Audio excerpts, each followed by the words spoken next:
আসসালামু আলাইকুম ওয়া রাহমাতুল্লাহি ওয়া বারাকাতুহু।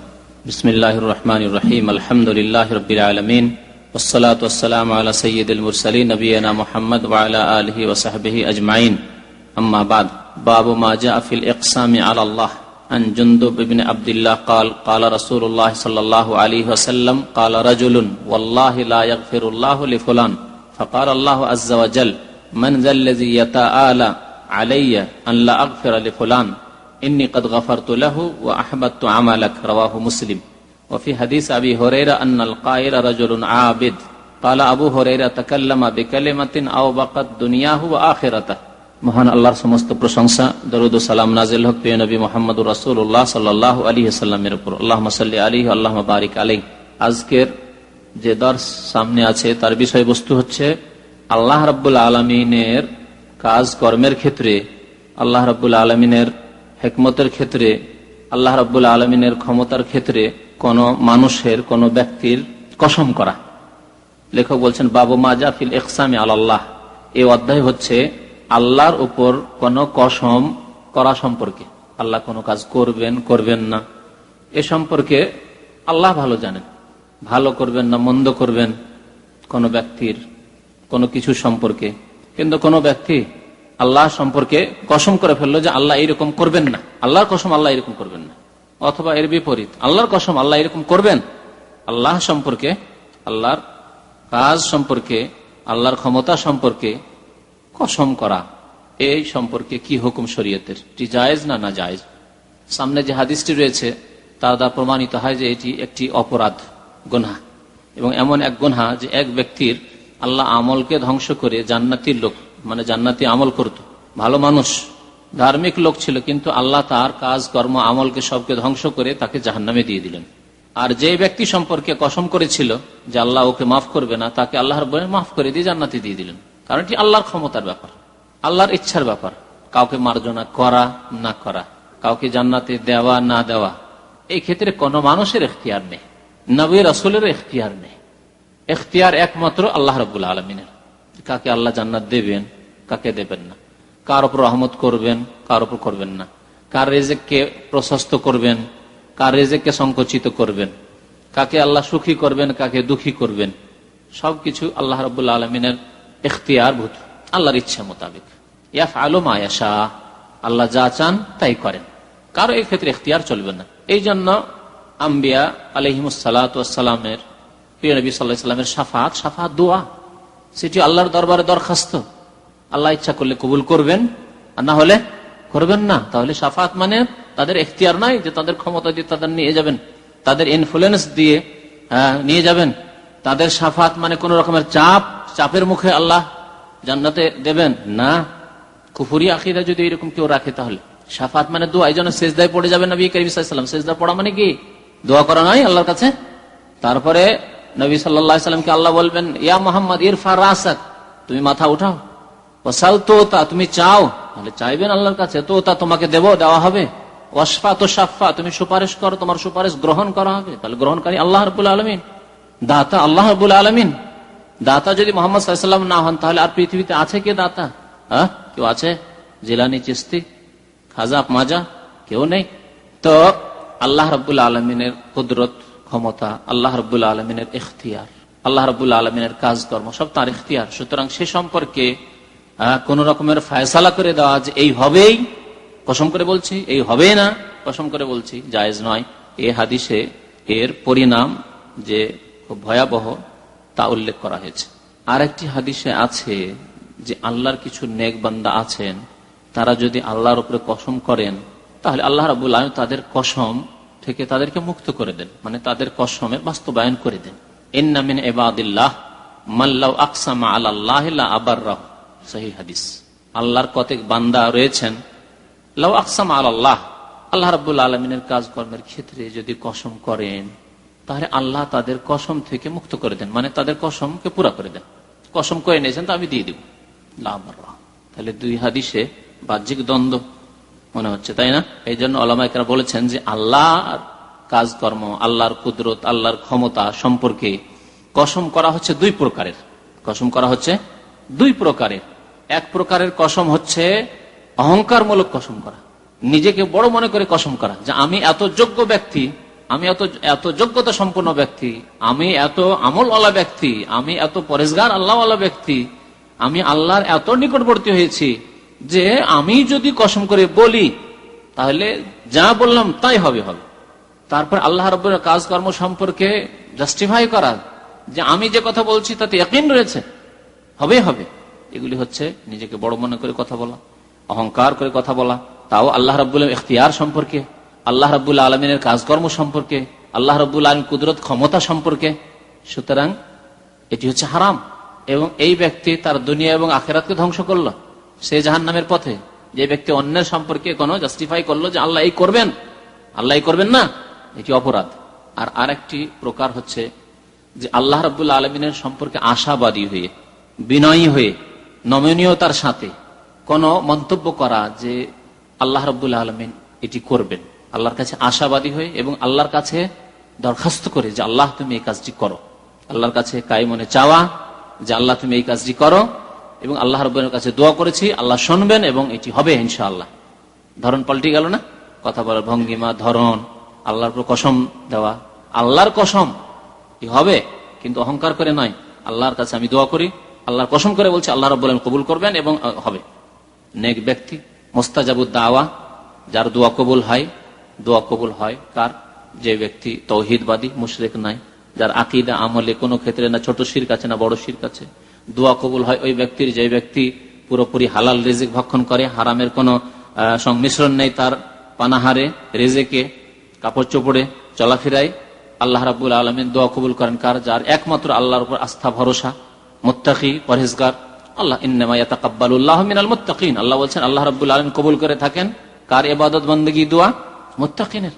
তো যদি আল্লাহ রাব্বুল আলামিনের কাছে তাওয়াজুর সাথে, নমনীয়তার সাথে, বিনয়ী হয়ে, খুশু খুজুর সাথে, আশাবাদী হয়ে কসম করে, তাহলে ওই হাদিসের আওতাভুক্ত। ইন্না মিন ইবাদিল্লাহ, আল্লাহর কতক বান্দা আছে যে লাউ আকসাম আলাল্লাহ, আল্লাহ সম্পর্কে, আল্লাহর কোন ফয়সালা সম্পর্কে যদি কসম করে যে আল্লাহ দেবেন, আল্লাহর কসম করে বলছে আল্লাহ পানি দেবেন, আল্লাহর কাছে দোয়া করছে এবং সে কসম করে বলে আল্লাহর কসম করে বলছি যে পানি হবে, বৃষ্টি হবে, তাহলে আল্লাহ রাব্বুল আলামিন দেখেন যে এই লোকটি এত পরেজগার, তাওহীদবাদী, মুওয়াহিদ ব্যক্তি, হালাল রিজিক ভক্ষণ করে, আর লোকদেরকে বলেছে যে আল্লাহর কসম করে বলছে আল্লাহ দেবেন, আমার উপর আশা নিয়ে। এই কথা নয় যে তার কোনো ক্ষমতা আছে তাতে, আশা নিয়ে।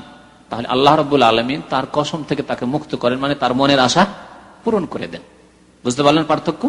জি। তো এই দুই হাদিসের সমন্বয় এইভাবে হবে। তবে সাধারণ মানুষ, আর আমরা সবাই সাধারণ মানুষ, এই কথা ভাববেন না যে একজন কেউ আলেম হলে আর কেউ মুরব্বী হলে সে অসাধারণ হয়ে গেল না।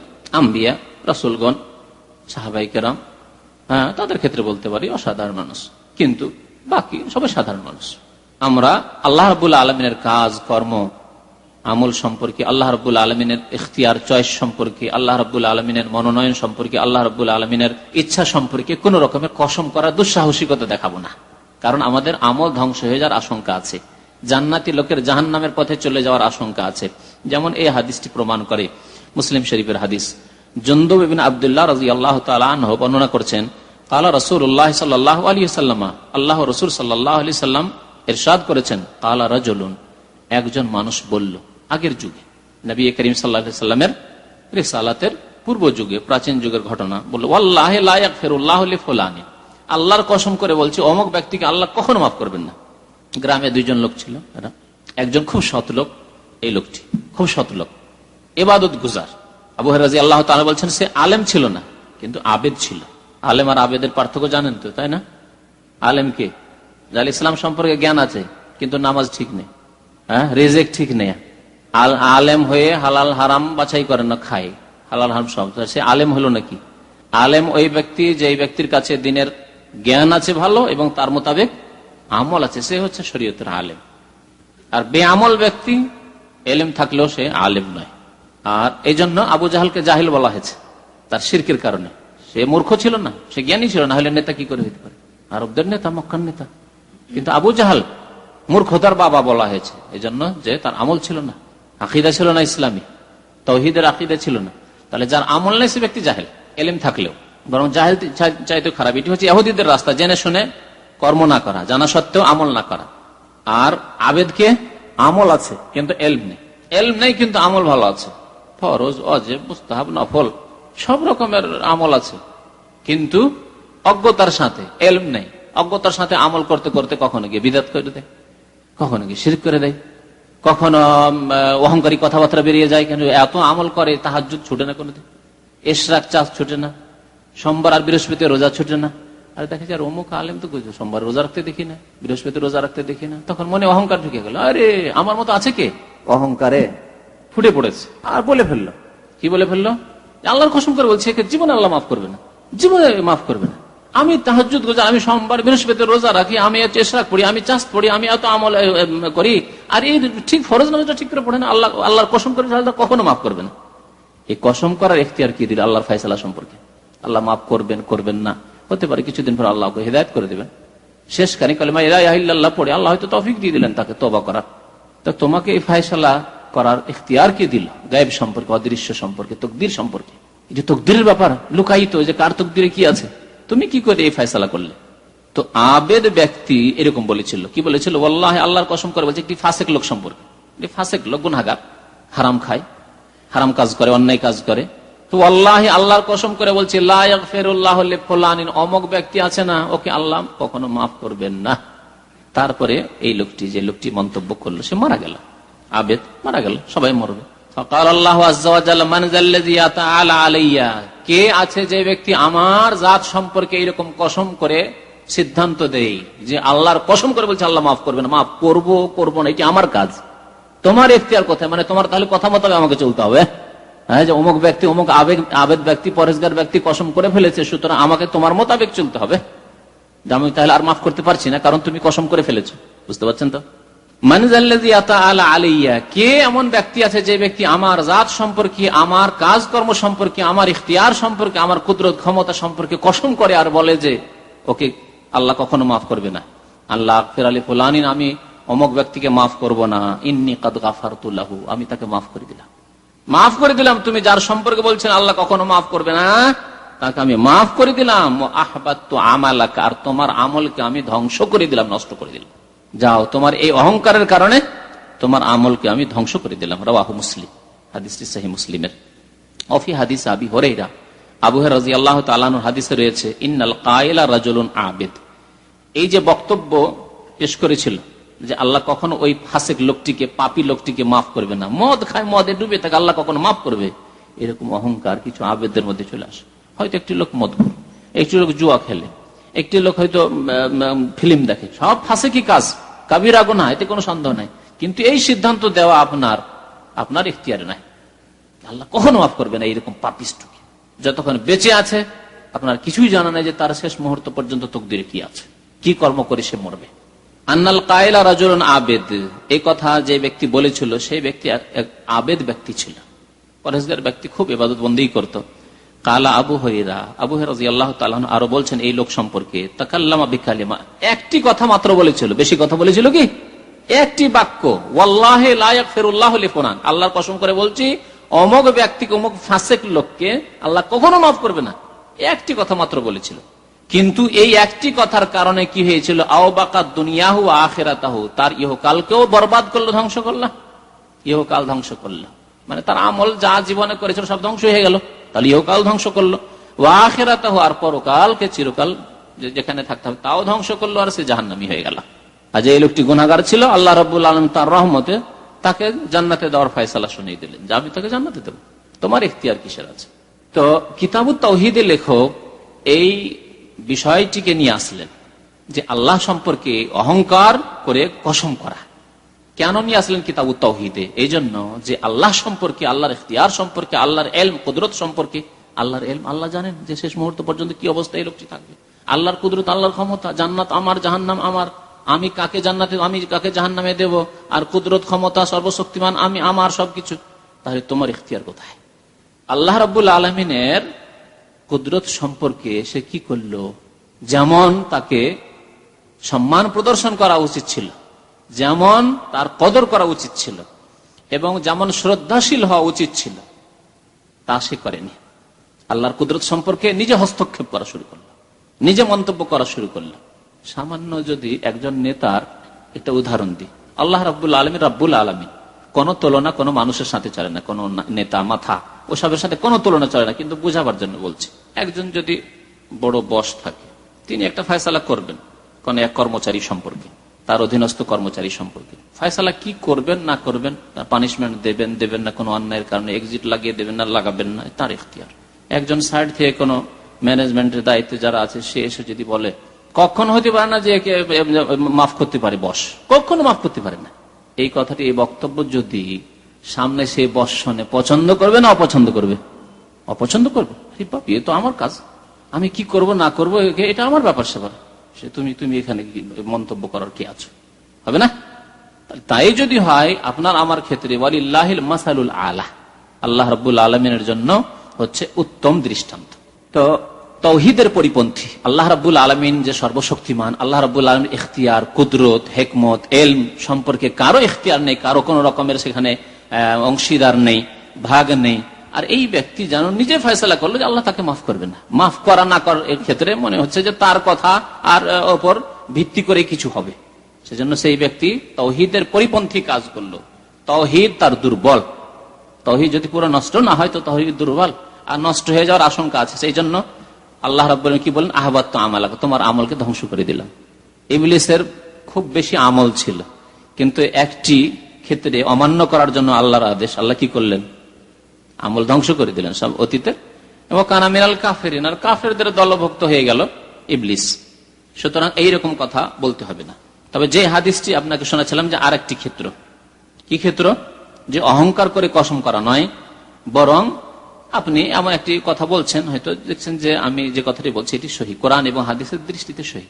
যেমন মুশরিক চোখের সামনে দেখছেন আল্লাহ ছাড়া অন্যকে সেজদা করছে, মাজারে সেজদা করছে, তখন দেখলেন যে তো বড় শিরক, শিরকে আকবার। আল্লাহ এবং তার রাসূল বলেছেন শিরকে আকবার, বড় শিরক হচ্ছে আল্লাহ ছাড়া অন্যকে সেজদা করা, আল্লাহ ছাড়া অন্যের জন্য জবাই করা, আল্লাহ ছাড়া অন্যের কাছে দোয়া করা, ফরিয়াদ করা, এগুলো হচ্ছে বড় শিরক না ছোট শিরক? কোরআন এবং হাদিস দ্বারা স্পষ্ট প্রমাণিত। জীবনের কোন ক্ষেত্রে এইরকম আপনি মন্তব্য করলেন, কিন্তু আপনি অহংকার করে নাই, বরং খুশু খুজুর সাথে বিনয়ী হয়ে, যে আল্লাহকে মানে না, আল্লাহকে সেজদা করে না, আল্লাহকে ডাকে না, আল্লাহর জন্য জবাই করে না, আল্লাহর জন্য মানত করে না, মানুষের জন্য করে, মৃতর জন্য করে, তাহলে আল্লাহ কি করে তাকে মাফ করতে পারেন? এইরকম কথা যদি বলে, তাহলে আল্লাহ রাব্বুল আলামিন এইরকম তাওহীদবাদী, দিনদার, পরহেজগার আল্লাহওয়ালার দোয়া শুনে নিতে পারে। যে হাদিসটি বলছেন ওইটিও বুখারী মুসলিমে রয়েছে। এই হাদিস, ইন্না মিন ইবাদিল্লাহি মান লাউ আকসামা আলাল্লাহি লা আবাররাহু, আল্লাহর কিছু বান্দা রয়েছেন যারা যদি আল্লাহ সম্পর্কে কসম করে তো লা আবাররাহু, আল্লাহ তাকে কসম মুক্ত করে দেন। এখানে আল্লাহর সম্পর্কে যদি কসম করে, অর্থ ভাষ্যকারগণ বলেছেন দোয়া করে আল্লাহর কাছে, আল্লাহর কাছে যদি কাই মনে দোয়া করে, আল্লাহকে এমন করে ধরে যা না ছোড় বান্দা হয়ে ধরেছে, আল্লাহ আমি নেবই, ছাড়বো না, আল্লাহ দিতেই হবে, তোমার কাছে নেব না তো কার কাছে নেব, তোমার কাছে যদি না পাই তো আর কোথায় আমাদের রাস্তা আছে পাবো, এইভাবে যদি আল্লাহকে ধরে তো লা আবাররাহু, তাকে আল্লাহ কসম মুক্ত করে, মানে তার দোয়া আল্লাহ শুনে নেই। তো এইরকমই তার আশা রেখে যদি বিনয়ী হয়ে নিজেকে ছোট মনে করে আল্লাহর কাছে যদি বলে যে আল্লাহ তুমি এইরকম মুশরিককে কেমন করে মাফ করবে, আল্লাহ কেমন করে মাফ করতে পারেন, এই আশা নিয়ে যদি বলে তো আল্লাহ তার আশাকে পূরণ করতে পারেন। কিন্তু অহংকার করে যদি বলে তাহলে জায়েজ নয়, হারাম, এবং সেই ব্যক্তির আমল ধ্বংস হয়ে যেতে পারে, যেমন আগের হাদিসটি দ্বারা বোঝা গেল। এইরকম কথা থেকে যথাসাধ্য বেঁচে থাকতে হবে, যথাসাধ্য বেঁচে থাকতে হবে, যাতে করে আমাদের তাওহীদ নষ্ট না হয়, তাওহীদ দুর্বল না হয়। দ্বিতীয় বস্তু হচ্ছে বাবুন লা ইউস্তাশফাউ বিল্লাহি আলা খালকিহি, আল্লাহ রাব্বুল আলামিনের মাধ্যমে কারো দরবারে, আল্লাহর কোন মাখলুক সৃষ্টি দরবারে সুপারিশ করা, আল্লাহর নাম নিয়ে সুপারিশ করা, সুপারিশী হিসাবে বা সুপারিশকারী হিসাবে আল্লাহকে পেশ করা, আল্লাহর নামকে পেশ করা কারো দরবারে। কি বুঝতে পারলেন? দুইটি দিক আছে। একটি হচ্ছে যে আল্লাহর দরবারে কোনো বান্দার সুপারিশ পেশ করা, আল্লাহর কাছে দরখাস্ত করা যে হে আল্লাহ, তোমার প্রিয় নবী সাল্লাল্লাহু আলাইহি সাল্লামের শাফাত আমাদের দান করা, মানে আল্লাহ তোমার প্রিয় নবী সাল্লাল্লাহু আলাইহি সাল্লামের শাফাতে আমাদেরকে জান্নাত দান করা, ঠিক না? নবী সাল্লাল্লাহু আলাইহি ওয়াসাল্লাম শাফাত হবে না? হবে না। মুমিনদের জন্য শাফাত হবে, মুশরিকের জন্য হবে না। হ্যাঁ, আল্লাহ যার জন্য ইচ্ছা করবেন শাফাত হবে, মানে যাল্লাযী ইয়াশফাউ ইনদাহু ইল্লা বিইজনিহি, আল্লাহর অনুমতি ক্রমে শাফাত হবে। যদি কেউ বলে আল্লাহুম্মা শাফি নবিয়াকা ফিনা, হে আল্লাহ তোমার নবীর শাফাত আমাদেরকে দান করো, চাইছে কার কাছে? আল্লাহর কাছে, নবীর কাছে না। নবীর কাছে গিয়ে যদি কেউ দরখাস্ত করে যে ইয়া রাসূলুল্লাহ আমাদের জন্য শাফাত করুন, তাহলে শিরক, মৃত ব্যক্তিকে সে আহ্বান করছে। কিন্তু আর নবী করিম সাল্লাল্লাহু আলাইহি সাল্লামকে এইরকম দরখাস্ত করা তার ইন্তেকালের পরে জায়েজ নেই। যতদিন জীবদ্দ সে ছিলেন কেউ যদি দরখাস্ত করে, ইয়া রাসূলুল্লাহ আমার জন্য শাফাত করেন আল্লাহর কাছে, মানে দোয়া করেন, যতক্ষণ বেঁচে আছেন দোয়া করতে পারবেন। নবী সাল্লাল্লাহু আলাইহি সাল্লাম ইন্তেকালের পরে কবর থেকে কারোর জন্য দোয়া করবেন উম্মতের জন্য, বলেন ইয়া রাসূলুল্লাহ আপনি আল্লাহর কাছে আমাদের শাফাত করে দেন বা আমার জন্য একটু দোয়া করে দেন, চলবে না? চলবে না, জায়েজ না। ইযা মাতা ইবনু আদম ইনকাতা আমালু, আদম সন্তান মারা গেলে, আদম সন্তান কিনা তিনি, হ্যাঁ মা বাবা থেকে হয়েছেন আদম সন্তান, তো আদম সন্তান ইন্তেকাল করলে ইনকাতা আমালু, তার আমল কাজ কর্ম নামাজ রোজা দোয়া শাফাত সব বন্ধ হয়ে যায়, বন্ধ হয়ে গেছে। এই জন্য সাহাবাই কেন কখনো নবী করিম সাল্লাল্লাহু আলাইহি ওয়াসাল্লাম ইন্তেকালের পরে বালা মুসিবত আসলে, বিপদ আপদ আসলে, দুর্ভিক্ষ দেখা দিলে, অনাবৃষ্টি হলে কখনো নবী সাল্লাল্লাহু আলাইহি ওয়াসাল্লামের কবরের কাছে গিয়ে কথা বলে, ইয়া রাসূলুল্লাহ একটু বৃষ্টির জন্য দোয়া করেন না আল্লাহর কাছে, বলেছেন সাহাবাই কেরামরা? বলেননি। বুখারী শরীফের হাদিস আছে, বরং ওমর রাদিয়াল্লাহু তাআলা আনহু যখন দুর্ভিক্ষ দেখা গেল, বৃষ্টি হচ্ছে না আর লোকেরা অনাহারে মরে যাচ্ছে, তখন আব্বাস রাদিয়াল্লাহু তাআলা আল্লাহ রাসূলের চাচা তার কাছে দরখাস্ত করলেন যে আপনি দোয়া করেন। ওমর রাদিয়াল্লাহু তাআলা আব্বাস চাইতে এই দিক দিয়ে, ইমানের দিক দিয়ে, তাকওয়ার দিক দিয়ে, মর্যাদার দিক দিয়ে ইসলামে সম্মানিত, কিন্তু তিনি নিজেকে ছোট মনে করলেন, তাওয়াজু, নমনীয়তা, এবং ভাবলেন যে নবী করিম সাল্লাল্লাহু আলাইহি সাল্লামের সাথে যখন আত্মীয়তা, আব্বাসের চাচা নবী সাল্লাল্লাহু আলাইহি সাল্লামের মুমিন চাচা, আপন চাচা তো আবু লাহাব ছিল কিন্তু কাফের, কোনো কাজে আসবে না, মুমিন চাচা, তখন আল্লাহ রাসূল সাল্লাল্লাহু আলাইহি সাল্লামের চাচার কাছ থেকে দোয়া নেব। বললেন যে আল্লাহ তোমার নবী যতদিন হায়াতে ছিলেন তোমার নবীর কাছে আমরা গিয়ে দোয়ার দরখাস্ত করতাম, এখন নবী আমাদের মাঝে নন, সেই জন্য তার চাচার কাছে আমরা দোয়ার দরখাস্ত করেছি, তিনি দোয়া করেছেন, আল্লাহ আমরা সেই দোয়া আমিন বলছি, আল্লাহ তুমি আমাদের ফাসকে না, আমাদেরকে বৃষ্টি দান করো। তাই নবী করিম সাল্লাল্লাহু আলাইহি সাল্লামের কাছে যদি কবরের কাছে গিয়ে দরখাস্ত করে, ইয়া রাসূলুল্লাহ উদু লানা, আমাদের জন্য দোয়া করেন, ইয়া রাসূলুল্লাহ ইসফা লানা, ইয়া রাসূলুল্লাহ ইস্তাসকি লানা, আমাদের জন্য পানি চান আল্লাহর কাছে, যদি বলা জায়েজ হইতো তাহলে উমর রাদিয়াল্লাহু তাআলা এই মাসলা কি জানতেন না? আর যদি জায়েজ হইতো তো তিনি কি আর আব্বাস রাদিয়াল্লাহু তাআলার কাছে যেতেন? নবীকে ছেড়ে কি অন্য কারো কাছে দোয়া চাইতে কেউ যায়? কেউ যাবে না। তো এক হচ্ছে যে আল্লাহ রাব্বুল আলামিনের দরবারে কারো শাফাত পেশ করা, মানে আল্লাহর কাছে চাওয়া কারো শাফাতের মাধ্যমে, আল্লাহ তোমার নবীর শাফাত দান করো, আল্লাহ আম্বিয়া কেরামের শাফাত দান করো, আল্লাহ আমার আব্বা নেক লোক ছিলেন তার শাফাত আমাকে দান করো, কোন ব্যক্তির শাফাত, নেক লোক তার শাফাত আল্লাহর কাছে পেশ করা, কারো শাফাতের মাধ্যমে আল্লাহর কাছে চাওয়া, এটি জায়েজ না জায়েজ নয়? জায়েজ। এই শাফাতের প্রমাণ আছে নেক লোকদের, মুওয়াহহিদ তাওহীদবাদী আল্লাহওয়ালাদের, মুত্তাকী পরহেজগারদের, সিদ্দিকিন সালেহিন শুহাদা আম্বিয়া, তাদের শাফাত ইনশাআল্লাহ আছে। আর আরেকটি হচ্ছে এর বিপরীত, কোন যোগ্য ব্যক্তি তার কাছে সরাসরি চাওয়ার সাহস হয় না, বা চাইলে পাবো কি পাবো না, তখন তার দরবারে গিয়ে দরখাস্ত করেছেন যে আপনার কাছে আল্লাহর শাফাত পেশ করছি, আল্লাহর শাফাত আল্লাহকে মাধ্যম হিসাবে পেশ করছি, আপনি আমাকে অমুক জিনিসটি দেন বা অমুক আমার মনের আশাটি পূরণ করে দেন, জায়েজ? হারাম, জায়েজ না, তাওহীদের পরিপন্থী। তাহলে আল্লাহ রাব্বুল আলামিনের জাতকে কেমন মনে করলেন? একজন মানুষের মতো মনে করলেন, যে মানুষের কাছে সুপারিশ করে, একজন ইঞ্জিনিয়ার সাহেবের কাছে কোনো কাজ করে নিতে হবে, একটা ডিজাইন বানিয়ে নিতে হবে, সরাসরি আপনার সাথে অত গুড টার্ম নেই, পরিচয় নেই, গাঢ় খাতির নেই, সরাসরি চাইলে হয়তো দিবে কি দিবে না, সেজন্য তখন আমাকে বললেন যে আপনার সাথে তো ভালোই খাতির, আপনার কথা ফেলতে পারবে না, মানতেই হবে তাকে, তো একটু আমার কথাটা বলে দেন না আপনি। তো মানুষের কাছে শাফাত তো করে, কিন্তু যদি আল্লাহকে পেশ করেন তাহলে আল্লাহকে কেমন মনে করলেন? একজন মানুষের মতো, হ্যাঁ, যে আল্লাহ মানুষের কাছে, নবীর কাছে শাফাত করবে যে মুহাম্মদ একটু দিয়ে দাও না, জি, কুফরির আশঙ্কা আছে, তাওহীদের বিপরীত, তাওহীদের পরিপন্থী, যার কারণে নবী করিম সাল্লাল্লাহু আলাইহি সাল্লাম একজনের কাছ থেকে শুনে বড় অসন্তুষ্ট হয়েছিলেন আর অত্যন্ত রাগান্বিত হয়ে সুবহানাল্লাহ সুবহানাল্লাহ সুবহানাল্লাহ, কি করলে তুমি, এত বড় শিরকের কথা বললে? এই হাদিস রয়েছে আমাদের সামনে। তাই বলছেন লেখক, বাবুন লা ইউস্তাশফাউ বিল্লাহি আলা খালকিহি, আল্লাহর কোন সৃষ্টির সামনে আল্লাহর শাফাত পেশ করা যাবে না, এর বিপরীতটা চলবে। আল্লাহর দরবারে কোন সৃষ্টি শাফাত চলবে, কিন্তু আল্লাহকে সুপারিশকারী হিসাবে পেশ করবেন কারো দরবারে, তা জায়েজ নয়। আন জুবাইর ইবনে মুতঈম রাদিয়াল্লাহু আনহু قال جاء اعرابي الى النبي صلى الله عليه وسلم فقال يا رسول الله نهكت الانفس وجاء العيال وهلكت الاموال فاستسق لنا ربك فإننا نستشفع بالله عليك وبك على الله وبك على الله فقال النبي صلى الله عليه وسلم سبحان الله سبحان الله فما زال يسبح حتى عرف ذلك في وجوه أصحابه ثم قال ويحك أتدري ما الله ইন্না শাআনাল্লাহি আ'যামু মিন যালিকা ইন্নাহু লা ইস্তাশফাউ বিল্লাহি আলা আহাদ ওয়া যাকারাল হাদিস রাওয়াহু আবু দাউদ।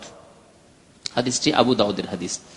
জুবাইর ইবনে মুতঈম রাদিয়াল্লাহু তাআলা বলছেন যে একজন বেদুইন, আরাবি বেদুইন, যাযাবর, যারা শহর থেকে দূরে থাকতো, একা হয়তো বকরি ছাগল নিয়ে, উট নিয়ে ওই মরুভূমিতে পড়ে আছে, তার দিন সম্পর্কে জ্ঞান কি করে পাবে? দিন সম্পর্কে জ্ঞান কি করে পাবে? শেখার কোনো উপায় নেই। সুতরাং সে আল্লাহর জাত যে কেমন জাত, মহান জাত, সে সম্পর্কে তার ধারণা নেই। মুসলমান হয়েছে, কালিমা পড়া মুসলমান হয়েছে, কিন্তু জ্ঞান নেই সম্পর্কে। সে দুর্ভিক্ষের সময়, দীর্ঘদিন বৃষ্টি হয়নি, নবী সাল্লাল্লাহু আলাইহি ওয়াসাল্লামের সামনে আসছে। আসার পরে বলছে, ফাকাল ইয়া রাসূলুল্লাহ, হে আল্লাহ রাসূল, নাহাকাতিল আনফুস, মানুষ সব অসহায় হয়ে পড়েছে। নাহাকা মানে দুর্বল হয়ে পড়া, ভেঙে পড়া, অসহায় হয়ে পড়া। নাহাকাতিল আনফুস, মানুষ সব অসহায় হয়ে পড়েছে। ওয়া জাআল আয়ালু, আর পরিবার পরিজন, সন্তান সন্ততি, এরা ক্ষুধার্ত হয়ে পড়েছে, মানে খাবার দাবারের কোনো ব্যবস্থা নেই। বৃষ্টিপাত না হলে না খেজুরে বাগানে ফল হবে, না আঙ্গুর হবে, না অন্য কোনো ফসল আদি জন্মাবে, তাহলে খাবার পাবে কোথা থেকে? ওয়াহালাকাতিল আমওয়াল, ধন সম্পদ সব ধ্বংস হয়ে গেল। ধন সম্পদ সেই যুগের ছিল উট, ছাগল, বকরি। তো যদি বৃষ্টি না হয় তাহলে সেগুলি ধ্বংস হয়ে যাবে না? উট পিপাসায় মরে যাবে, ছাগল বকরি মরে যাবে। হালাকাতিল আমওয়াল, আমাদের যা ধন সম্পদ, ধন সম্পদ তাই ছিল, সব ধ্বংস হয়ে গেল, আর মানুষ না খেয়ে মরে গেল। ফাস্তাসকিলানা রব্বাকা, সুতরাং আপনি আপনার রবের কাছে আমাদের জন্য পানি চান, বৃষ্টি তলব করুন। ইস্তিসকা, এখান থেকে ইস্তিসকার নামাজ বার, সলাতুল ইস্তিসকা মানে পানি চাওয়ার। সুকিয়া, সুকিয়া মানে পান করানো, পানি পান করানো। শারিবা মানে নিজে পান করা, আর সাকা ইয়াস্তি মানে অন্যকে পান করানো। আর ইস্তিসকা মানে পান করানো, তলব করা, যে আল্লাহ আমাদেরকে পানি পান করান। ফাস্তাসকি লানা রব্বাকা, আমাদের জন্য আপনার রবের কাছে পানি তলব করুন, বৃষ্টি তলব করুন। তারপরে কি বলছেন? এতটুকু তো ঠিক ছিল, তারপরে গোলমাল করছে। তার মধ্যে দুইটির মধ্যে একটি তো ঠিক ছিল তার। ফাইন্না নাস্তাশফাউ বিল্লাহি আলাইকা ওয়া বিকা আলাল্লাহ, ফাইন্না নাস্তাশফাউ বিল্লাহি আলাইকা, আপনার নিকট আল্লাহর সুপারিশ পেশ করছি। আপনার নিকট কার সুপারিশ পেশ করছি?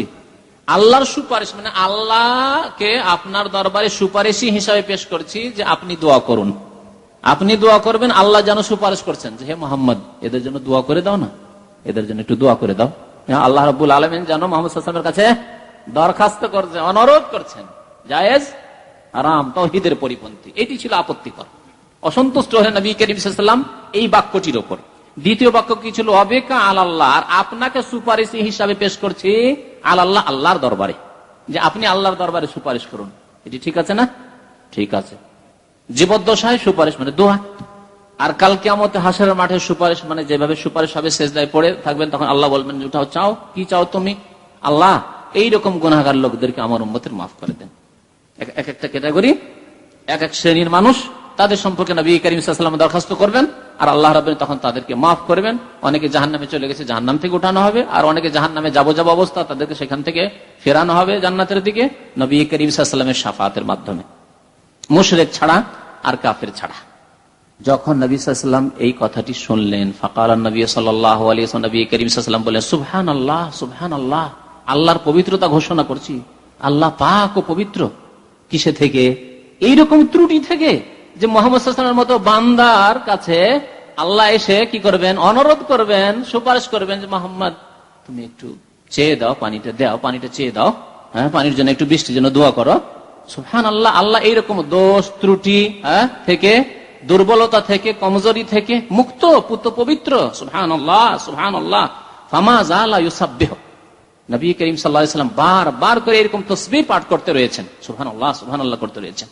এই সুবহানাল্লাহর মাধ্যমে যে তিনি অত্যন্ত অসন্তুষ্ট, রাগান্বিত হয়েছেন, তা প্রকাশ পাচ্ছে। হাত্তা উরিফা যালিকা ফি ওয়াজহি আসহাবি, এমনকি সাহাবায়ে কেরামদের চেহারায় সুস্পষ্ট উঠেছে যে কত আল্লাহ রাসূল অসন্তুষ্ট হয়েছেন। তারা ঘাবড়িয়ে পড়েছেন যে কি হইল, চরম অন্যায় করে ফেলেছে এই লোকটি, যাযাবর বেদুইন, অসভ্য মানুষ, কিছু বুঝতে পারেনি সে। সুম্মা কাল, তারপরে নবী করিম সাল্লাল্লাহু আলাইহি ওয়াসাল্লাম বললেন, ওয়াই হাকা, আফসোস তোমার জন্য, আফসোস তোমার জন্য। আতাদরি মাল্লাহ, তুমি কি জানো আল্লাহ কোন সত্তার নাম? আল্লাহ যে কি জিনিস, আল্লাহ যে কোন সত্তা তুমি কি জানো? কোন আইডিয়া, ধারণা আছে তোমার? তুমি এত সস্তা মনে করলে, এত সামান্য মনে করলে মানুষের মতো, যে মানুষ মানুষের কাছে সুপারিশ করে, তেমনি আল্লাহ এসে নবীর কাছে, মুহাম্মাদের কাছে সুপারিশ করবে? ইন্না শাআনাল্লাহ আযমু মিন যালিক, আল্লাহ রাব্বুল আলামিনের শান ও শওকত, আল্লাহ রাব্বুল আলামিনের মান মর্যাদা এর চাইতে অনেক উঁচু। যে মুহাম্মদ সাল্লাল্লাহু আলাইহি সাল্লামের কাছে আল্লাহকে সুপারিশ করতে হবে।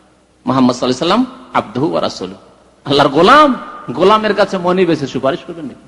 ইন্নাহু লা ইউস্তাশফা, তারপরে সঠিক আকীদা বলে দিন, ইন্নাহু লা ইউস্তাশফা বিল্লাহি আলা আহাদ, কোন ব্যক্তির সামনে আল্লাহর সুপারিশ পেশ করা যায় না।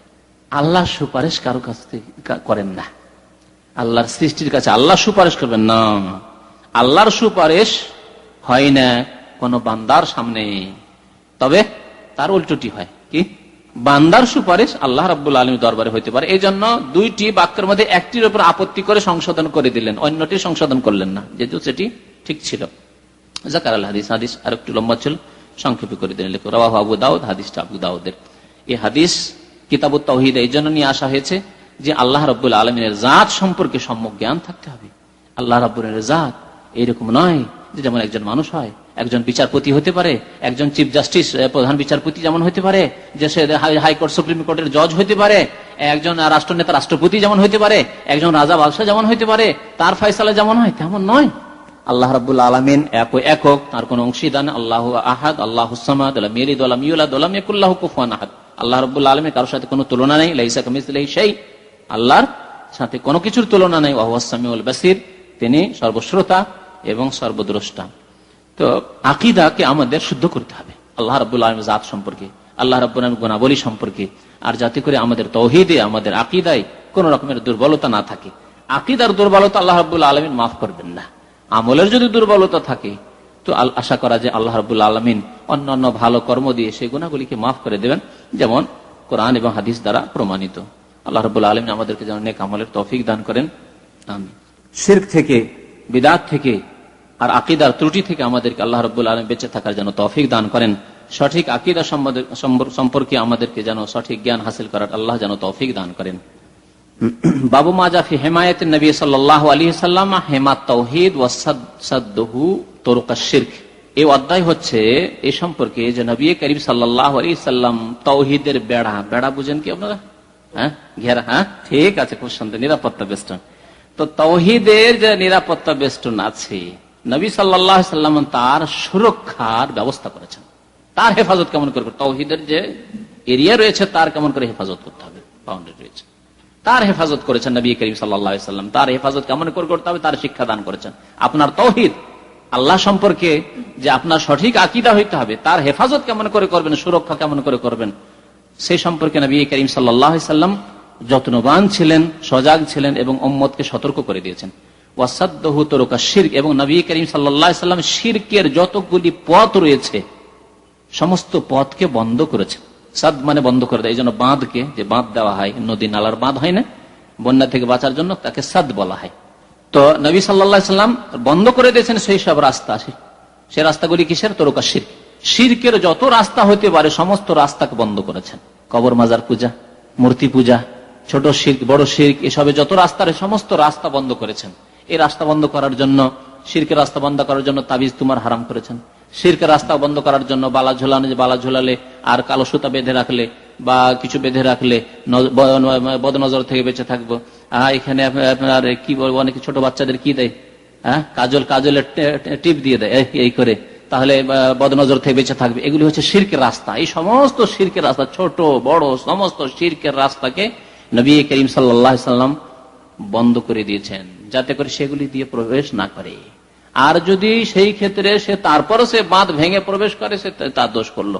এই জন্য সৎ লোকদের সম্পর্কে বাড়াবাড়ি করতে, অতিরঞ্জন করতে নিষেধ করেছেন শক্তভাবে, এবং বলেছেন আগের লোকেরা গুমরা হয়েছে, শিরকে নিমজ্জিত হয়েছে, তারা বাড়াবাড়ি করার জন্য, গুলুফিস সালেহিন, সৎ কর্মশীলদের সম্পর্কে বাড়াবাড়ি করার জন্য নূহ আলাইহিস সালামের জাতির লোকেরা গুমরা হয়ে মুশরিক হয়েছে। ইহুদি নাসারারা ঈসা আলাইহিস সালাম সম্পর্কে বাড়াবাড়ি করে তারা গুমরা হয়েছে। সুতরাং লা তুতরুনি, আমার সম্পর্কে বাড়াবাড়ি করবে না। ইয়া আহলাল কিতাবে লা তাগলু ফি দীনিকুম, তোমরা ধর্মীয় ক্ষেত্রে বাড়াবাড়ি অতিরঞ্জন করবে না। ইয়াকুম আল গুলু, তোমরা সাবধান বাড়াবাড়ি থেকে। ফাইন্নামা আহলাক মান কানা ক্বাবলাকুম আল গুলু ফিদ দীন, ধর্মীয় ক্ষেত্রে বাড়াবাড়ি করার জন্য আগের জাতিরা ধ্বংস হয়েছে, মুশরিক হয়েছে, কাফের হয়েছে। এইরকমই ওলি আউলিয়ার নামে তাদের কবরকে পাকা করা, সাধারণ কবর না রাখা। আপনার বাবার মতো কবর থাকলো না, তার কবর পাকা কেন হইলো? তার উপরে চাদর কেন চললো? তার উপরে গম্বুজ কেন তৈরি হইলো? তারপরে সেখানে সেজদা কেমন শুরু হলো, সেখানে ওরসের মেলা লাগলো। আপনার বাবার কবরের জন্য মেলা লাগে না, আপনার ভাইয়ের কবরের জন্য মেলা লাগে না, আপনার স্ত্রীর কবরের জন্য মেলা লাগে না, আবার ওদের কবরে কেন মেলা লাগলো, আর ওরস লাগছে বছরে 2 বার 3 বার, আর সেখানে করে নজর নিয়াজ মান্নত কেন পড়ছে? এইসব বাড়াবাড়ি গোলু করতে গিয়ে মুশরিক হয়েছে তারা। এসব রাস্তা নবী করিম সাল্লাল্লাহু আলাইহি ওয়াসাল্লাম বন্ধ করে দিয়েছেন। কিন্তু বন্ধ করার পরেও কেউ যদি সেই রাস্তা না মানে, যে না আমি বাঁধ ভেঙে যাব, তাহলে সে মুশরিক হবে, সে শিরকে নিমজ্জিত হবে। নবী করিম সাল্লাল্লাহু আলাইহি ওয়াসাল্লাম দ্বীনকে পূর্ণভাবে উম্মত পর্যন্ত পৌঁছে দিয়েছেন। আন আব্দুল্লাহ ইবনে সিখির قال انطلقت في وفد بني عامر الى رسول الله صلى الله عليه وسلم فقلنا انت سيدنا فقال السيد الله تبارك وتعالى قلنا وافضلنا فضلا واعظمنا طولا فقال قولوا بقولكم او بعد قولكم ولا يستجرينكم الشيطان رواه ابو داود بسند جيد وعن انس ان الناس قالوا يا رسول الله يا خيرنا وابن خيرنا وسيدنا وابن سيدنا فقال يا ايها الناس قولوا بقولكم ولا يستهوينكم الشيطان انا محمد عبد الله ورسوله ما احب ان ترفعوني فوق منزلتي التي انزلني الله عز وجل رواه النسائي بسند جيد। দুইটি হাদিস রয়েছে যাতে কথার শিরক থেকে সতর্ক করা হয়েছে। তাওহীদের যে বেড়া রয়েছে, বেষ্টন রয়েছে, তার হেফাজতের ব্যবস্থা করা হয়েছে, আর শিরকের রাস্তাকে বন্ধ করা হয়েছে। নবী করিম সাল্লাল্লাহু আলাইহি ওয়াসাল্লাম সতর্ক করেছেন শিরক থেকে। কথার শিরক হোক, আর অন্তরের আকীদার শিরক হোক, আর আমলের শিরক হোক, সমস্ত রকম, ছোট শিরক হোক, বড় শিরক হোক, গোপনীয় শিরক হোক, প্রকাশ্য শিরক হোক, শিরকে খাফি হোক আর জালি হোক, সমস্ত রকমের শিরক থেকে নবী করিম সাল্লাল্লাহু আলাইহি ওয়াসাল্লাম সতর্ক করেছেন। আর সেই রাস্তাগুলি চোরা রাস্তা রয়েছে, বহু চোরা রাস্তা রয়েছে, সেসব রাস্তাগুলিকে বন্ধ করেছেন। আব্দুল্লাহ ইবনে সিখির রাদিয়াল্লাহু তাআলা বলছেন, ইনতালাকতু ফি ওয়াফদে বানি আমির, আমের গোত্রের একটি প্রতিনিধি দলে আমি রাসূলুল্লাহ সাল্লাল্লাহু আলাইহি ওয়াসাল্লামের কাছে পৌঁছিলাম, নবী করিম সাল্লাল্লাহু আলাইহি ওয়াসাল্লামের খেদমতে পৌঁছিলাম। আমের গোত্রের একটি ওয়াফদ অর্থাৎ প্রতিনিধি দল যাচ্ছিল, তাদের সাথে আমিও গেলাম। ফাকুলনা, আমরা গিয়ে বললাম, আনতা সাইয়্যিদুনা, হে আল্লাহ রসুল আপনি আমাদের সৈয়দ। সৈয়দ মানে এমনি নেতা হয়, কিন্তু সৈয়দ শব্দ নবী সাল্লাল্লাহু আলাইহি ওয়াসাল্লাম সাবধান করলেন না, এটি শিরকের পথ। মানুষকে সৈয়দ বলা হচ্ছে শিরকের পথ। আনতা সাইয়্যিদুনা, আমাদের আপনি সৈয়দ। ফাকাল আস-সাইয়্যিদ আল্লাহ তাবারাক ওয়া তাআলা, নবী করিম সাল্লাল্লাহু আলাইহি ওয়াসাল্লাম শিরক থেকে বাঁচাবার জন্য সতর্ক করার জন্য বলেন, আস-সাইয়্যিদ, আসল সৈয়দ হচ্ছেন আল্লাহ তাবারাক ওয়া তাআলা, মহান আল্লাহ, তিনি হচ্ছেন একমাত্র সৈয়দ, তিনি সবকিছুর মালিক, তিনি সারা বিশ্বের মালিক, সুতরাং তিনি আসল সৈয়দ। কল্লা, আমরা বললাম তখন নবী সাল্লাল্লাহু আলাইহি ওয়াসাল্লামের সম্মান প্রদর্শনের জন্য যখন সৈয়দ বলতে নিষেধ করে দেওয়া হলো, তখন বলেন আফদালুনা ফাদলান, আমাদের মধ্যে আপনি সবচাইতে বেশি শ্রেষ্ঠ, আফদাল উত্তম ব্যক্তি, ওয়া আযামুনা তুলান, এবং আপনি আমাদের চাইতে আপনি মহান, আমাদের চাইতে মহান আপনি, আযম আজিম থেকে। ফাকাল, নবী কারীম সাল্লাল্লাহু আলাইহি ওয়াসাল্লাম বললেন, কুলু বিকাউলিকুম, তোমাদের এই কথাটি বলতে পারো, আও বাযা কাউলিকুম, কিছু কথা, সম্মানসূচক কিছু কথা বড় ব্যক্তিত্ব সম্পর্কে বলতে পারো, কিন্তু শয়তান থেকে সাবধান, শয়তান থেকে সাবধান। ওয়ালা ইয়াস্তাজরিয়ান্নাকুমুশ শায়তান, তবে শয়তান তোমাদেরকে গ্রাস না করে নেয়, গোমরাহ না করে দেয়। আলেম ওলামা সম্পর্কে অনেক সময় বেশি ভক্তি দেখাতে গিয়ে আমরা অতিরঞ্জন করে ফেলি, বাড়াবাড়ি করে ফেলি। সুতরাং এতদূর যাবেন না যতদূর বাহ্যিক দেখছেন, জাযাকাল্লাহু খায়রান, আপনার কাছ থেকে অনেক কিছু শিখলাম, অনেক কিছু পেলাম, কিন্তু বলবেন যে হুজুর বা ওস্তাদ, আপনি আল্লাহ আপনাকে এত ইলম দিয়েছেন, আপনার মাশাআল্লাহ আমলে কোনো ত্রুটি দেখি না, তো কাল কিয়ামতে আমার জন্য সুপারিশ করবেন, এই আমাদের ইতিকাদ বিশ্বাস আছে না। এতদূর বাড়তে যাবেন না, এতদূর বাড়ার দরকার নেই, খবরদার। আবু বকর রাদিয়াল্লাহু তাআলা আনহু, তার যখন কেউ সামনে প্রশংসা করত, তিনি প্রশংসার যোগ্য, এতে কোনো সন্দেহ নেই। তবে প্রশংসার একটা কি আছে, সীমানা আছে। নবী সাল্লাল্লাহু আলাইহি ওয়াসাল্লামের প্রশংসার সীমানা যখন আছে, সীমানা নেই একমাত্র আল্লাহ রাব্বুল আলামিনের তারিফের, হামদ, সানা, গুণগান, ইবাদত বন্দেগীর সীমানা নেই। যত রকমের ইবাদত বন্দেগী আছে, সব রকমের ইবাদত আল্লাহ রাব্বুল করেন, ঠিক না? অন্তরের ইবাদত, কথার ইবাদত, আমলের ইবাদত, দৈহিক ইবাদত, আর্থিক ইবাদত, সমস্ত ইবাদত বন্দেগী আল্লাহ রাব্বুল আলামিন, আত-তাহিয়াতু লিল্লাহি ওয়াস সালাওয়াতু ওয়াত-তাইয়্যিবাত, সমস্ত রকমের ইবাদত আল্লাহর জন্য, ঠিক না? কিন্তু মানুষের জন্য চলবে, সিজদা চলবে, রুকু চলবে, দোয়া চলবে মানুষের কাছে না। তো আবু বকর সিদ্দিক রাদিয়াল্লাহু তাআলা আনহুর যখন কেউ প্রশংসা করত, তখন তিনি আল্লাহর কাছে দোয়া করতেন, আল্লাহুম্মা গফিরলি মা লা ইয়ালামুন। অত্যন্ত ভালো লেগেছে আমাকে এই দোয়াটি তার জীবনী পড়ে, আল্লাহুম্মা গফিরলি মা লা ইয়ালামুন ওয়াজআলনি খায়রাম মিম্মা ইয়াজুন্নুন। দুইটি দোয়া করতেন, অর্থ করি, আল্লাহ যেসব আমার দোষ আছে, ভিতরে দোষ, আর এরা জানে না, আল্লাহ সেগুলি আমার মাফ করে দাও। এরা জানে না, সেই জন্য আমার খুব প্রশংসা করছে, দোষ থাকার না থাকে, এটি হচ্ছে তার কি তাওয়াজু, নমনীয়তা, তার খাকসারি, নিজেকে ছোট মনে করা যে আমার কত ভুল ত্রুটি আছে, আল্লাহ এরা জানে না ভিতরের কথা, আল্লাহ মাগফিরলি মা লা ইয়ালামুন, সেগুলি আল্লাহ মাফ করে দাও। এরা জানে না, সেজন্য আমার খুব প্রশংসা করছে, আমার তারিফ করছে, আমাকে খুব ভালো মনে করছে। আল্লাহ মাগফিরলি মা লা ইয়ালামুন, ভিতরের কথা যা জানে না এরা, আল্লাহ আমার মাফ করে দাও। ওয়াজআলনি খায়রাম মিম্মা ইয়াযুন্নুন, আর আমার সম্পর্কে যে এদের ধারণা রয়েছে তার চাইতে আমাকে বেশি ভালো মানুষ বানিয়ে দাও। আল্লাহু আকবার, কত মূল্যবান কথা, যে এদের যে ধারণা রয়েছে আমি হয়তো অতদূর পৌঁছিতে পারিনি, তাহলে ওর চাইতে ভালো আল্লাহ আমাকে বানিয়ে দাও, করে দাও। ওয়াজআলনি খায়রাম মিম্মা ইয়াযুন্নুন, আল্লাহুম্মা মাগফিরলি মা লা ইয়ালামুন ওয়াজআলনি খায়রাম মিম্মা ইয়াযুন্নুন। আপনিও দোয়া মুখস্থ করেন, আপনারা যদি কেউ প্রশংসা করে, দেশে যাবেন, আসলে গ্রামে সব হচ্ছে চিটা, বেশিরভাগ আপনার মতো হয়তো পরেজগার, তাওহীদের আকীদা সম্পর্কে জ্ঞান, সুন্নাত সম্পর্কে জ্ঞান হয়তো নেই, আলেম পাশ করেছে তারপরে হয়তো এরকম জ্ঞান নেই, তখন আপনার প্রশংসা কিছু লোক করতে পারে, প্রশংসা করতে পারে, মাশাআল্লাহ আপনি তো কোনো মাদ্রাসায় পড়েননি, কোনো জায়গা থেকে ফারেগও হননি, হাফেজ কাইমান, কিন্তু মাশাআল্লাহ আপনার সবকিছুই বেশ দেখছি খুব সুন্দর, আমল এত পরিবর্তন হয়ে গেছে, দেশে থাকলে তো এইসব হয়তো না, হয়তো আল্লাহ আপনাকে এত তৌফিক দিয়েছে, মাশাআল্লাহ আপনি খুব উন্নতি করে এসেছেন, খুব প্রশংসা করছে। তখন আল্লাহর কাছে দোয়া করুন, আল্লাহ মাগফিরলি মা লা ইয়ালামুন, আমার দোষ ত্রুটি যেগুলি জানেন আল্লাহ তুমি মাফ করে দাও। ওয়াজআলনি খায়রাম মিম্মা ইয়াযুন্নুন, আর যে ধারণা মানুষের তার চাইতে আমাকে ভালো মানুষ বানাই দাও। ওয়াজআলনি খায়রাম মিম্মা ইয়াযুন্নুন। আর ভুলে যাবেন না আবার, বেলুন ফুলার মতো হয়ে বাপরে বাপ, গ্রামের লোক তো প্রশংসা করা শুরু করেছে, আর কি আমি তো একজন হয়েই গেছি এখন মুরব্বী মানুষ, সম্মানিত, না ফুলবেন না, খবরদার। ফুলে হালকা জিনিস, ভারী জিনিস ফুলে না। আপনার মধ্যে সত্যি যদি তাকওয়া থাকে ওইটা তাহলে ফুলবেন না, আর বেলুনের মতো আনতো ফাট করে ফুলে যাবেন, খবরদার বেলুনের মতো হবেন না, যে বরফের মতো হবেন, মজবুত হয়ে থাকবেন, আর আশপাশকে ঠান্ডা করবেন, বরফের মতো, আগুনের মতো না, হালকা আগুনের মতো আবার হবেন না যে আশপাশকে জ্বালিয়ে দেবেন। মুমিন বরফের মতো হবে।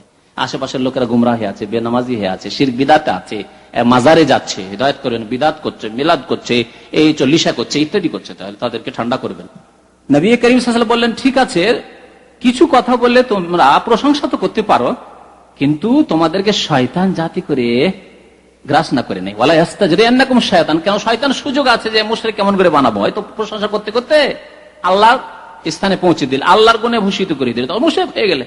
রাওয়াহু আবু দাউদ বিসানাদিন জাইয়্যিদ, আবু দাউদের হাদিস, ইমাম আবু দাউদ বর্ণনা করেছেন এবং এর সানাদ অত্যন্ত সুন্দর, মানে সহিহ হাদিস।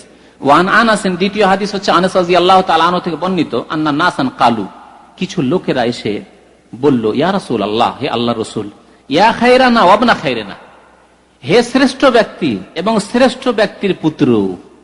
নবী সাল্লাল্লাহু আলাইহি ওয়াসাল্লামকে সম্বোধন করে বলছেন ইয়া খায়রানা ওয়া ইবনা খায়রানা। এতদূর ঠিক আছে না নেই? কে বললো ঠিক নেই? আব্দুল মাজিদ বলছে ঠিক না। নবী করিম সাল্লাল্লাহু আলাইহি ওয়াসাল্লাম আমাদের মধ্যে শ্রেষ্ঠ নন? ইয়া খায়রানা ওয়া ইবনা খায়রানা ঠিক আছে, তাড়াহুড়া করিয়েন না। আর ভুল বলেছেন, ভুলটা স্বীকার করেন, এটা দোষ, এই ভুলটা স্বীকার করছেন না, বাদ হাজা আরবি বলছে ইয়া খায়রানা ওয়া ইবনা খায়রানা। নবী করিম সাল্লাল্লাহু আলাইহি ওয়াসাল্লাম খায়রুল বাশার, সমস্ত মানুষের সেরা, সমস্ত আম্বিয়া কেরাম চাইতে শ্রেষ্ঠ, ঠিক না? তাহলে সমস্ত আম্বিয়া চাইতে যদি শ্রেষ্ঠ হন, তাহলে আমাদের মধ্যে শ্রেষ্ঠ না? সাহাবায়ে কেরাম চাইতে খায়রানা নন? ইয়া খায়রানা ওয়া ইবনা খায়রানা পর্যন্ত ঠিক আছে, কিন্তু তারা বলছেন ওয়া সাইয়্যিদানা ওয়া ইবনা সাইয়্যিদানা, হে আমাদের সরদার সাইয়্যিদ এবং সাইয়্যিদের পুত্র, আমাদের সাইয়্যিদের পুত্র। তখন নবী করিম সাল্লাল্লাহু আলাইহি ওয়াসাল্লাম বললেন যে না, একটু বাড়াবাড়ি হতে যাচ্ছে। ফাকালা ইয়া আইয়ুহান নাস, হে মানব সকল, কুলু বিকাউলিকুম, তোমরা তোমাদের কিছু কথা বলো, প্রশংসামূলক কিছু কথা বলো, ওয়ালা ইয়াস্তাবিয়ান্নাকুমুশ শায়াতান, তবে শয়তান তোমাদেরকে যেন গ্রাস না করে নেয়, শয়তান তোমাদেরকে এইরকম করে ধরে জাহান্নামে না ফেলে দেয়। ওয়ালা ইয়াস্তাহবিয়ান্নাকুম, ইস্তাহওয়া মানে ছেয়ে যাওয়া, বা ঘিরে নেওয়া, শয়তান তোমাদেরকে গ্রাস না করে নেয়, তোমাদের উপর ছেয়ে না যায়, তোমাদের আকীদা, তোমাদের আমলের উপর, তোমাদের ঈমানের উপর ছেয়ে না যায়। আনা মুহাম্মদ আব্দুল্লাহ, আমি মুহাম্মদ সাল্লাল্লাহু আলাইহি সাল্লাম, আল্লাহর বান্দা, আল্লাহর দাস, গোলাম, ওয়া রাসূলুহু এবং তার রাসূল। মা ওয়াহিব্বু, আমি ভালোবাসি না, আমি পছন্দ করি না, আনতার ফাউনি ফাওকা মানজিলাতি, আমার যে স্থান রয়েছে, মর্যাদা রয়েছে, তার চাইতে উপরে আমাকে নিয়ে গিয়ে রাখবে, এটি আমি মা ওয়াহিব্বু ভালোবাসি না, পছন্দ করি না, আমি তাহলে খারাপ মনে করি। বেশি প্রশংসা করে নেক লোককে, সৎ লোককে খুশি করা যায় না। যিনি সত্যি নেক লোক হবেন, তার বেশি প্রশংসা করলে অসন্তুষ্ট হবেন। যদি আপনি দেখেন যে আমার মধ্যে এই গুণ আছে, বেশি প্রশংসা করলে আপনার ঘৃণা হয়, তাহলে জানবেন যে আমার ঈমান মজবুত ইনশাআল্লাহ হতে যাচ্ছে। আর যদি দেখেন যে খুব খুশি, তাহলে তোবা করবেন, আল্লাহর কাছে ইস্তিগফার করবেন যে আল্লাহ গুনাহ খাতা মাফ কর, আল্লাহ প্রশংসা করলে আমি কিন্তু ফুলতে লাগি, এমনটা না হয়। প্রশংসা মানুষ করতে লাগলে ফুলতে শুরু করি বেলুনের মতো, এরকম হবেন না, খবরদার। তাহলে জানবেন যে আমার ইমানে, আমার আকীদায় দুর্বলতা আছে। মা ওয়াহিব্বা, আমি ভালোবাসি না, আন্তার ফাউনি, যে আমাকে অধিষ্ঠিত করবে, ফাওকা মানজিলাতি, আমার যে স্থান রয়েছে সেই স্থানের উপরে, আল্লাতি আনজালানি আল্লাহু আযজা ওয়া জাল্লা, মহান আল্লাহ রাব্বুল আলামিন যেই জায়গায় আমাকে রেখেছেন সেখান থেকে উপরে আমাকে নিয়ে যাবে না। সুতরাং বলবে মুহাম্মাদুন আব্দুল্লাহ ওয়া রাসূলুহু, রাওয়াহুন নাসাই বিসানাদিন জাইয়্যিদ। ইমাম নাসাই এই হাদিসটি বর্ণনা করেছেন সহিহ সূত্রে, উত্তম সূত্রে। তো এই হাদিস দ্বারা জানতে পারলাম যে কথার শিরক হোক আর কাজের শিরক হোক, সমস্ত শিরক থেকে নবী করিম সাল্লাল্লাহু আলাইহি সাল্লাম সতর্ক করেছেন, সেই রাস্তাগুলি বন্ধ করেছেন। এই জন্য কোনো সময় নীরব থাকতেন না, যেখানে দেখলেন যে আশঙ্কা আছে সেখানে সাবধান করতেন। সাইয়্যিদ শব্দটি কোন কোন ক্ষেত্রে এসেছে, ব্যবহার হয়েছে, আর এখানে নিষেধ করা হয়েছে। এই জন্য ওলামারা বলেছেন যে সাইয়্যিদানা মানে আমাদের, তাই না? সাইয়্যিদানা মানে আমাদের, সাইয়্যিদানা এখানে নিষেধ করা হয়েছে, সাইয়্যিদানা বহু বচন দিয়ে, আমাদের সবার সর্দার, আমাদের সবার নেতা, আমাদের সবার মালিক, এইরকম বলা যাবে না। কারণ ওইভাবে সাইয়্যিদানা বহু বচন না বলে নিষেধ করলেন নবী সাল্লাল্লাহু আলাইহি ওয়াসাল্লাম। তারপর আলিফ লাম দিয়ে আস-সাইয়্যিদ, আলিফ লাম দেওয়া মানে তার মধ্যে পূর্ণাঙ্গ অর্থ, যেমন আলহামদু মানে সমস্ত প্রশংসা, ওইরকম আস-সাইয়্যিদ মানে সবচেয়ে বড় মালিক, সবচেয়ে বড় নেতা, সবচেয়ে বড় মালিক, মনিব তিনি আল্লাহ রাব্বুল আলামিন। এই জন্য প্রথম হাদিসে আস-সাইয়্যিদ আল্লাহ, আস-সাইয়্যিদ হচ্ছেন একমাত্র আল্লাহ। তারপর সাইয়্যিদানা বলবে না। এখানে আরেকটি কথা আপনাদেরকে স্মরণ করিয়ে দিই, সেটি হচ্ছে বহু বচন দিয়ে সাইয়্যিদানা যখন বলা যাবে না, তাহলে বিদাতি আমাদের দেশে জলসা মাহফিল, ওয়াজ মাহফিল, মিলাদ মাহফিলের মেহরুল্লাহ, পাবনার মেহরুল্লাহ মুন্সির বানানো দুরুদ জায়েজ নয়, এটি শিরক, শিরকের রাস্তা। আল্লাহুম্মা সাল্লি আলা সাইয়্যিদিনা মাওলানা মুহাম্মদ ওয়া আলা আলি সাইয়্যিদিনা, সাইয়্যিদিনা কাকে বললেন? রাসূলুল্লাহ সাল্লাল্লাহু আলাইহি ওয়াসাল্লামকে। এখানে কি বলা হলো? খবরদার, শয়তান তোমাদেরকে ধরে নেবে, শয়তান গ্রাস করে নেবে। তাহলে এই মিলাদিরা, এই কিয়ামিরা, এই বিদাতিরা যারা এই দুরুদ পড়ে, ওয়াজ মাহফিলের দুরুদ, আর বক্তা সাহেব শুরু করিয়ে দিল, আর শুরু করিয়ে দেওয়ার পরে চুপে দুধ চা খেতে লাগলো। আমি দেখেছি, আমি ছোটকালে বিদাতির জলসা শুনতে, জলসা এলাকায় হলি হলো, বিদাতির হোক আর হেদায়েতির হোক, সব জলসাই শুনতাম। তো গিয়ে বসছি, কোন জায়গায় কিয়াম শুরু হয়ে যেত, যখন কিয়াম শুরু হইতো তো আমরা তো কিয়াম টাইম করতাম না, তখন ভয়ে থাকাও মুশকিল, তখন শুয়ে পড়তাম ওই চায়ের দোকানের দিকে, এদিকে সেদিকে, যেখানে বাজার লেগে আছে ওইদিকে টান দিয়ে চলে যেত। অনেকে বলতো, আরে বসে থাকবি না, না হলে মারতে শুরু করবে এরা। দেখছি যে বসে আছে, বেয়াদব বসে আছে, গোস্তাখে রসুল, রসুলের বেয়াদবি করছে, রসুল চলে আসছেন, তশরিফ নিয়ে আসছেন, আরে বসে আছে, তখন মারপিট শুরু হয়ে যেতে পারে, পালা এখান থেকে ভাগ। তো এই বিদাতিরা কে আমি করুক আর বসেই করুক, এই দুরুদ পড়ে এখানে শিরক করলো কি করলো না? শয়তান গ্রাস করলো না করলো না? নবী করিম সাল্লাল্লাহু আলাইহি ওয়াসাল্লামের হাদিস, ওয়ালা ইয়াস্তাহবিয়ান্নাকুমুশ শায়তান ওয়ালা ইয়াস্তাজরিয়ান্নাকুমুশ শায়তান, দুই হাদিস, আবু দাউদের হাদিস, নাসাইর হাদিস। সুতরাং এই আল্লাহুম্মা সাল্লি আলা সাইয়্যিদিনা মাওলানা মুহাম্মদ ওয়া আলা আলি সাইয়্যিদিনা মাওলানা মুহাম্মদ না, চলবে না। জি, তারপরে শুনতাম, যে কথাটি বলছিলাম, শুনতাম যে বক্তা শুরু করে আল্লাহুম্মা সাল্লি আলা, এ বলে থেমে গেল, আর ওরা শুরু করলো, শ্রোতারা শুরু করলো সাল্লি আলা। বাস, সাল্লি আলা কার ওপর? সাল্লি আলা মানে নাম নিল না, ওইদিকে আর বললো না, তাদের অসম্পূর্ণ থেকে গেল না, বাক্য অসম্পূর্ণ। আল্লাহুম্মা, হে আল্লাহ, কখনো কখনো আবার বলতো আল্লাহুম্মা, বাস শুরু করিয়ে দিল, হে আল্লাহ, বাস মানে বক্তা বললো হে আল্লাহ। আর কখনো কখনো বলতো আল্লাহুম্মা সাল্লি আলা, হে আল্লাহ রহমত বর্ষিত করো, বাস। কার ওপর? নবীর নাম নেই, কিচ্ছু নেই, বাস অসম্পূর্ণ। অসম্পূর্ণ কথা বলে এই বিদাতি বক্তা চুপ থেকে গেল, চা বা দুধ খেতে কিছু পেশ করা হয়েছে তা, বা একটু বিরতি নিতে, একটু চিন্তা করবো যে এরপরে কি বললো, চিন্তা করতে থাকলো, আর ওইদিকে 2-3 মিনিট 5 মিনিট ধরে চলছে। আর এইরকম জলসা ওয়াজ মাহফিল শুনে আপনারা অভ্যস্ত, সুতরাং আর এই সম্পর্কে আর বেশি বলতে হবে না। বাস এতটুকু বলার দরকার আছে যে এই হাদিসে কি করা হলো? নিষেধ করা হলো। সুতরাং এই বিদাতি দুরুদ পড়া নিষেধ। আর এই বিদাতি দুরুদ কোন হাদিসের কিতাবে তো নেই। ইমাম আবু হানিফা, শাফি, মালিক, আহমদ, আইম্মা আরবা বা অন্যান্য আইম্মা কোন ইমাম থেকেও প্রমাণিত নয়। এই দুরুদ বাংলার জমিনে ইংরেজদের যুগে মেহরুল্লাহ মুন্সি বলে পাবনার একজন মুন্সি ছিল। আগের মুন্সিরা কিন্তু আরবিও জানতো, মানে হয়তো 6ঠী 7ঠী জামাত পর্যন্ত 2-1 বছরের জন্য মলবি হয়নি, ফারেক হয়নি 1-2 বছরের জন্য, কিন্তু আরবি টারবি জানতো, ফার্সিও খুব বেশি জানতো আগের মুন্সিগুলি, আর আরবিও জানতো। তারা এটা জলসার ওয়াজ মাহফিলে দুরুদ বলে বানিয়ে দিয়েছে, যে ওয়াজ মাহফিলে একটু সুরসার দিয়ে এটা পড়বে, আর বক্তারা একটু চিন্তা ভাবনা করবে যে এরপরে কি বলবো, বা চা দুধ খাবে। মিলাদি দুরুদ, মিলাদি দুরুদ, সাবধান। জি, তো কথা হচ্ছে যে এই হাদিসগুলো মনে রাখবেন। এই হাদিস মনে থাকলে তাহলে এই বিদাতীদের এই দুরুদের খণ্ডন করতে পারবেন যে সাইয়েদানা বলা জায়েজ নয়। বহু বচন দিয়ে নবী সাল্লাল্লাহু আলাইহি ওয়াসাল্লাম কি করলেন? নিষেধ করলেন না করলেন না? বহু বচন দিয়ে নিষেধ করলেন। তবে সাইয়েদি যদি বলে, আমার বললাম, আমাদের সবার নয়, আমার হতে পারে আপনার মালিক তো আপনার সাইয়েদি, আমার সরদার, আমার নেতা, আমার বস।